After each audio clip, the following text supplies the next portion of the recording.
Mradi wa Tuinuke Pamoja unaotekelezwa na Aga Khan Foundation kwa ufadhili wa ubalozi wa Ireland nchini Tanzania umetajwa kuwa chachu ya kuimarisha usawa wa kijinsia, uwezeshaji wa wanawake na makundi maalum pamoja na kupinga mfumo dume katika jamii za mkoa wa Dodoma.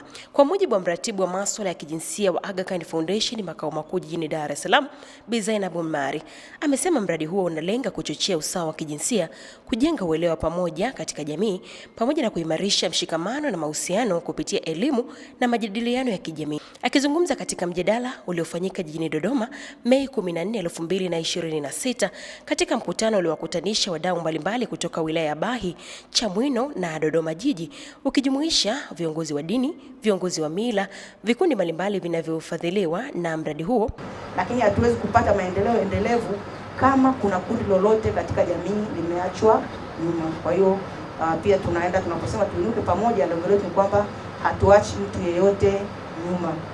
Eric Maured ni mratibu wa mradi wa Tuinuke Pamoja kutoka wilaya ya Bahi, ana haya ya kuzungumza. Mradi huu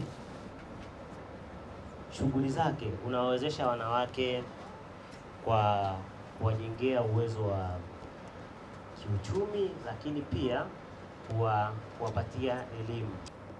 Hivi vikundi ni vikundi ambavyo vilikuwa vimeundwa na wanajamii wenyewe wakiwa na madhumuni yao. Vingi vimeanzishwa kwa madhumuni ya kujiendeleza kiuchumi, lakini pia kupambana na changamoto mbalimbali ambazo zinawakabili katika maeneo yao.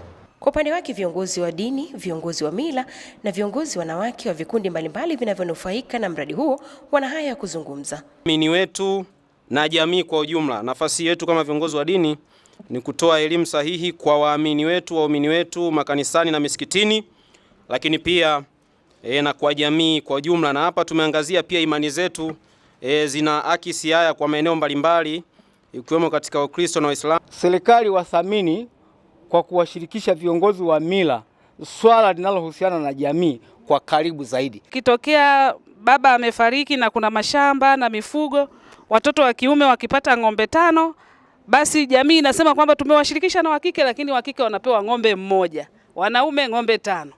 Kwa hiyo ni ushirikishwaji hafifu kwenye jamii.